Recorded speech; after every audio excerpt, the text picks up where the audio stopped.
Vítam vás vo vašej budúcej obývačke priamo tu, v Košickej Polianke. Všade naokolo len ticho a panoramatické výhľady na mesto. Lokalita je jednoducho skvelá. Tento priestor, ktorého výmera je 10 árov, si priam pýta byť využitý na výstavbu rodinného domu. Deti budú hrať futbal na rovinatom pozemku a rodičia sa budú realizovať svoje sny o oáze pokoja vo vlastnom. Tomáš Sékely v tom má jasno.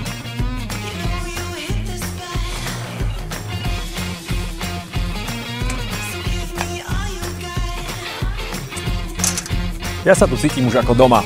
Ak chcete aj vy, tak vás pozývam na obhliadku a teším sa na vás. Dovidenia.